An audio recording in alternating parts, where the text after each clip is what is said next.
Alors le serment, qu'est-ce qu'il s'agit comme serment? C'est un serment qui n'est certainement pas encore tenu, qui sera tenu avec difficulté, qui est celui que Psyché, enfin, notre psychisme, Madame Psyché, puisse nous donner des réponses à, surtout, notre mal-être. Notre bien-être, on s'en fiche complètement, ce sont des bons moments, donc on va se pencher principalement sur les problèmes des troubles. Et le livre est organisé de telle manière à ce que l'on trouve à la fois des instruments, je dirais, profondément techniques, vraiment, je dirais de la clinique, de l'ordre de la clinique analytique, et de l'ordre du dépoussiérage de certains symptômes dont on parle peu ou dont on a parlé mal. Donc, parmi les symptômes peu explorés et méritant un petit dépoussiérage, j'ai débuté la visite par quelque chose que j'affectionne particulièrement. Ceux qui m'écoutent régulièrement le savent. Il s'agit de l'angoisse.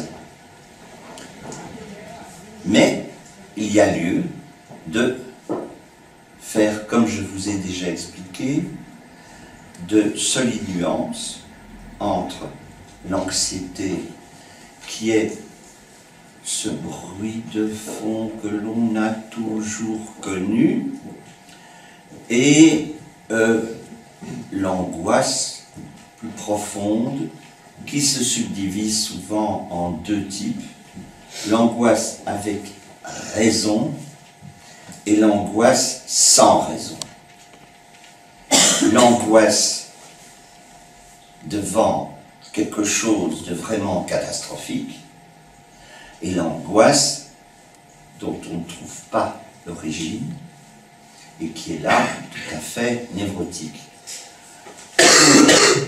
Ne pas oublier la fameuse crise de panique aiguë. Je n'y reviendrai pas aujourd'hui, on trouvera suffisamment de choses dans le livre à ce sujet.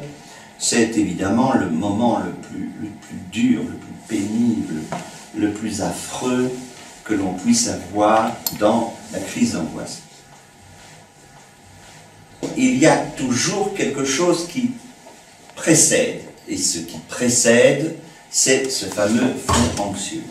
Tout ce qui est manifestation d'une anxiété, j'ai bien dit d'une anxiété, démarre déjà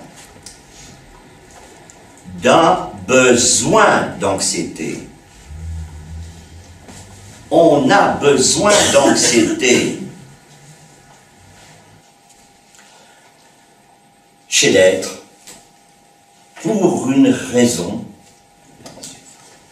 il faut l'ajouter, l'avouer, sans doute encore inconnu pour quelques années, il y a ce fond anxieux. On pourrait dire, monsieur l'anthropologue ici présent ne dirait certainement pas le contraire, que,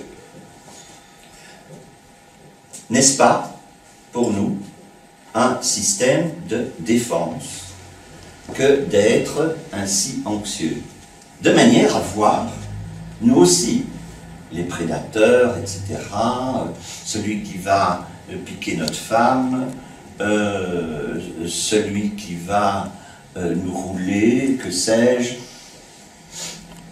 Ce sera un état de vigilance extrême. Un état de vigilance, j'aime bien ça. Un état de vigilance extrême, c'est très beau. Je suis tout à fait d'accord.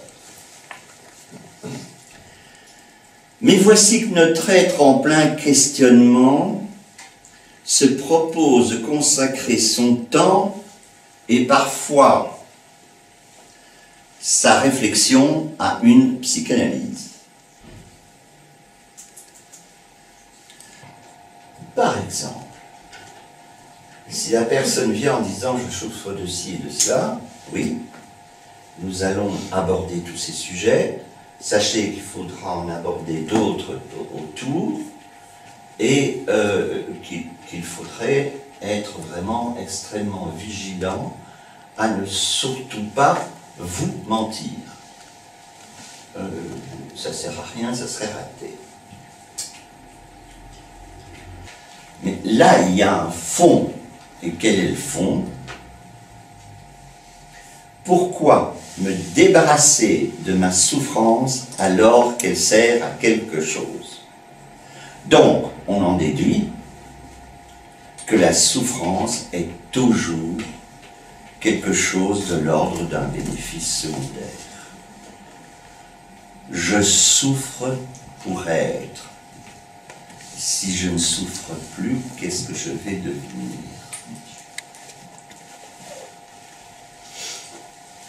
J'ai envie de dire que quand Freud dit que le sentiment océanique,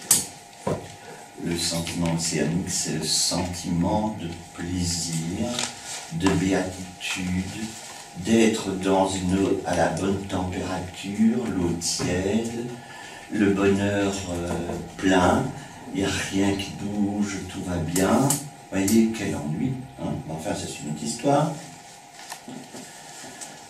N'est pas quelque chose de normal, il dit, c'est la pulsion de mort.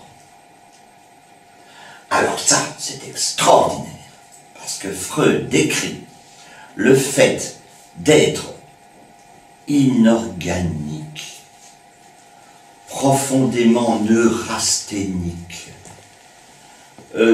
profondément peureux pour rester dans ces eaux troubles, à la bonne température bien entendu, correspond à la pulsion de mort. C'est là, dit-il, qu'on crève, parce qu'il n'y a rien qui se passe. Et effectivement, si on ne prend pas de risque, il n'y a rien qui se passe. Alors bien sûr, on arrive à ce moment terrible qui est la traversée du fantasme. Dans ce fantasme se dessine quelque part déjà le réel du désir. Quel est le vrai désir? Quel est mon vrai désir? Quel est mon désir qui ne soit point névrotique? Les choses deviennent plus complexes, mais il convient de dégager le désir infligé par la famille. Mon fils, tu seras médecin comme ton père, comme ton grand-père, comme ton arrière-grand-père, et c'est pour ça que je suis très heureux d'être devenu médecin. Oh mon Dieu, changez vite de médecin. Avec quelque chose qui serait de l'ordre du tréfonds d'un trésor caché, mais je vous fiche mon billet qu'il y a quelque chose qui manque là-dedans. Et quelque chose d'important.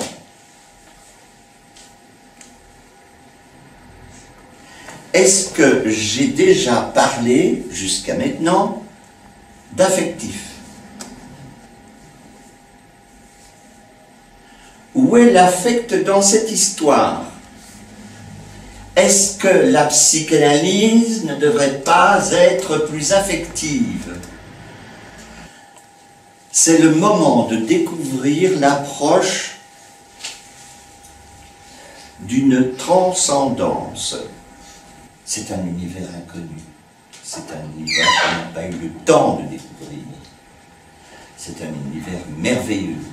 C'est un univers dans lequel on peut se perdre en conjoncture, en question, en finesse. On passe là de la poésie à la philosophie. C'est un grand bonheur. un grand bonheur duquel nous allons pouvoir sortir quand même quelques points pour notre propre réflexion. Faut-il attendre d'être pensionné pour faire ça?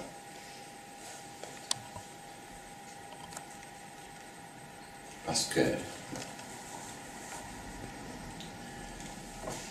nous pouvons, nous devons nous autoriser à penser la spiritualité.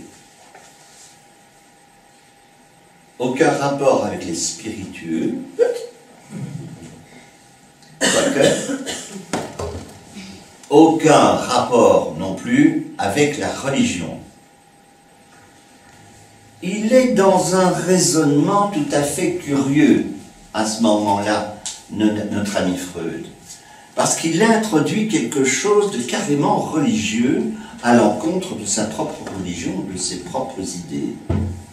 C'est qu'il dit que jamais on ne peut supplanter par la réflexion des difficultés que nous avons face à la réflexion de la vie, à la recherche de la vie, à la pensée sur la vie. Il y a comme une petite erreur, puisqu'en fait, je dirais que philosophiquement, c'est possible. On peut y arriver là, à condition de se mettre à réfléchir. Ce problème va se poursuivre. Il va se poursuivre avec Lacan. Quand il parle de forclusion des noms du Père. Cette construction nous égare